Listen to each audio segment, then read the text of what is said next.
everyone. Welcome to this episode of Demystifying Personalization, fast tracking digital transformation in the retail industry.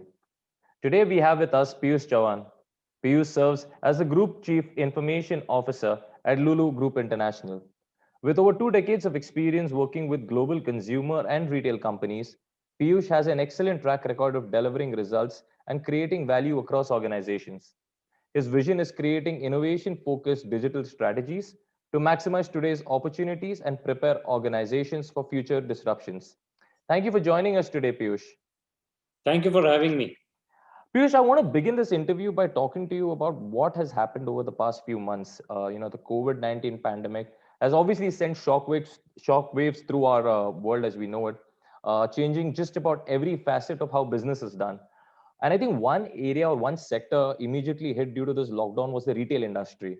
How has the pandemic accelerated digital transformation in the retail sector in this region? And according to you, what are some key tech adoptions that you are witnessing?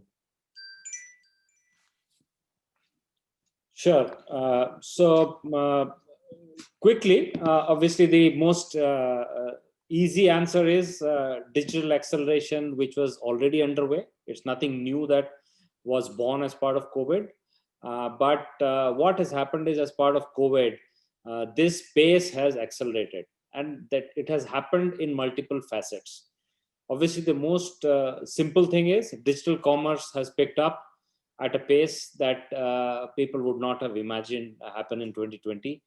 To give you some perspective, 3% was the pre-COVID digital commerce market share in the region, which I think people are now talking about. We are already touching double digits, and it's possible that the forecast, based on the forecast, the number could reach in the mid-teens by the end of 2021, which means that we have actually brought that digital commerce transition journey by at least one to 2 years. Yeah, and that is one of the key aspects of transition which is happening. The second is the focus on the customer experience. I think is one of the key and a very, very crucial part is that what people were giving us a lip service to say that we have to look at the customer experience, we have to look at the customer behavior, but people were still working in the silos of the organization setup. Now that actually is very much pushed to the brim, and people are now asking organizations to say that if you were to be relevant in today's context, you need to deliver a great experience. You need to deliver a very, very unique customer experience, which brings the customer at the center of everything that you do. I think this, to me, is much more difficult thing as compared to the previous trend. The previous trend is all about moving your sales channel and bringing in more focus on digital commerce, but moving the entire organizations to bring in customer at the center of it, trying to revolve a unique CX strategy. I think that, to me, is a much bigger change, which has kind of challenged a lot of organizations. And what we have seen is, while the customer was demanding a lot during this COVID times, most of the retailers were not able to deliver to that promise. And that has actually created a big divide between the large digital players who had an undue advantage of knowing the customer through the customer data that they have acquired, so that they are able to serve the customer much better than somebody who has not invested time and energy in terms of building customer data models, customer insights, platforms. And hence, these are things which are now differentiating large organizations which are going towards the trend of the customer, and some of the retailers were kind of falling back and not able to meet the expectations of the customer. So this is how I see things. Right. I mean, thank you for sharing these insights, Piyush. Now, when you look at the retail industry, especially in this part of the world, retailers have primarily focused on traditional in-store experiences. Now, according to you, what do you think can retailers do to differentiate themselves in this, so-called phygital era when we talk about coming together of physical and digital assets? So obviously, there's no secret that omnichannel as a concept was coined maybe 15 years back, and people understood that that is the only way for retail in the future. So which is the new term now called phygital, but it's nothing but omnichannel retail, right? What it means is you try to give an experience to the customer which is seamless across online and offline. Unfortunately, and that is a research project that I'm working on, and we are publishing an omnichannel transition playbook very in the coming months. But what is coming out is that there is no coherent omnichannel strategy which is there with a lot of retailers, and that is what kind of worries me. And what is required is to have a very coherent strategy for online and offline, not to have a very siloed strategy in terms of going towards the online customer or going towards an offline customer. And believe me, it is not that simple. So we talked about two or three forces in the first part, in which we said that digital commerce is accelerating at a pace much higher. Customer experience is given much more importance. And within these two forces which are out there, how can you create an omni-channel strategy so that you are able to merge these two channels into a very, very seamless, unique experience? And that is where the key lies.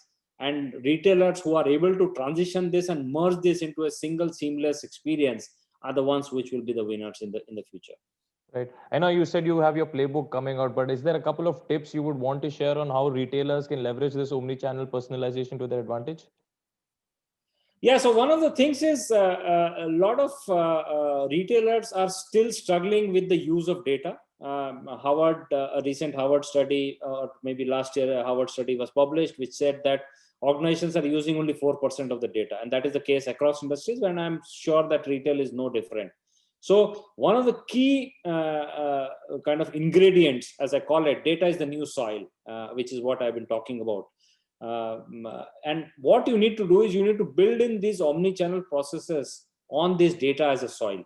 So you need to bring customer at the center of that, and then create processes, create offerings which are focused and personalized to that customer. And you can do that only when you have a lot of data which forms the underlying layer. And on top of it, you need to have digital tools like personalization, like targeting, like using on the moment interaction data, using off the moment interaction data, and create micro moments of truth. And this is what we are working towards, as to how do you create a journey wherein you are able to do instant gratification as well as try to build a long-term loyalty with the customer, so that you are able to kind of create a customer lifetime value which is so unique that nobody is able to replicate that. Right. As you rightly mentioned, keeping the customer at the center and, understanding your customers' needs and, preferences, behavior. I think data and technology plays a pivotal role when we're talking about this. How do you see retailers adopt better technologies such as, say, AI, customer analytics, etc., to scale growth in the future? And this is another topic that I've talked about in many conferences, in which how do you adopt AI? Yeah. And what people typically tend doing is going and buying an AI solution, which I think is a myth. People now understand that AI is not something that you can buy and then keep on implementing within the organization. It's a journey in itself.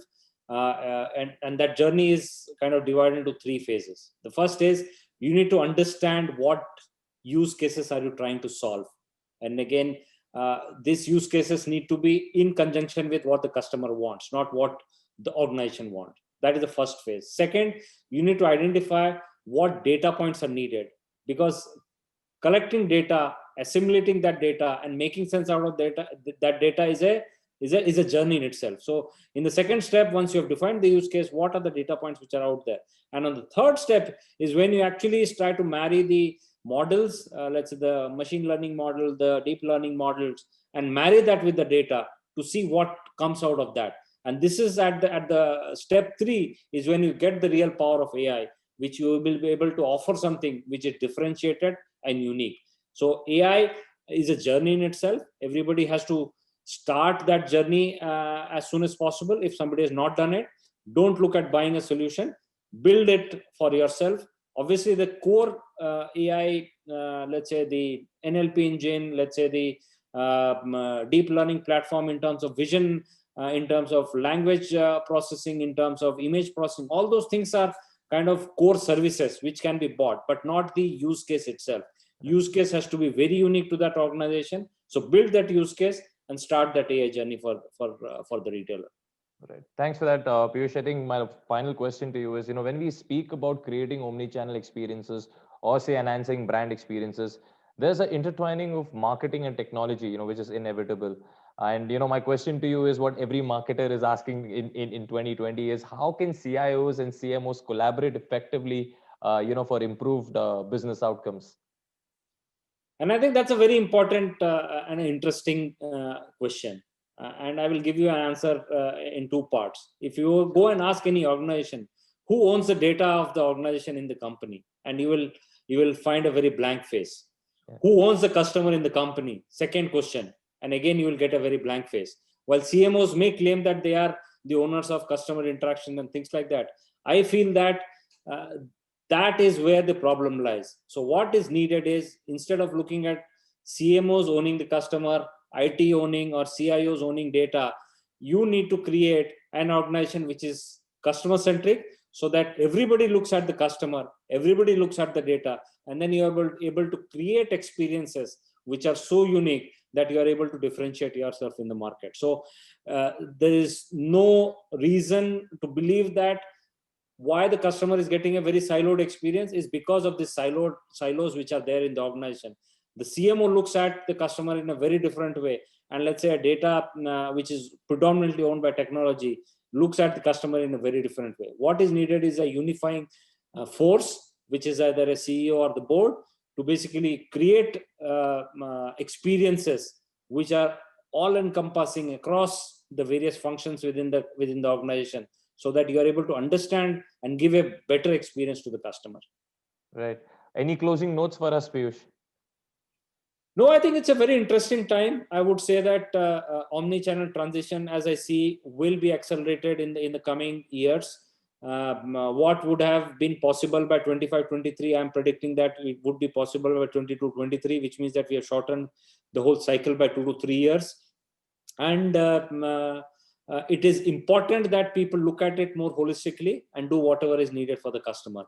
At the end of it, the customer is the king, and I think that is where we are heading towards ultimately, which makes the retailer more aligned to the customer needs. Right, customer is the king. On that note, I want to thank you so much for your inputs, on your insights, Piyush. It was a great interview. I want to thank you so much for taking the time out and joining us today. Thank you so much. Thank you for having me. Thank you. Bye.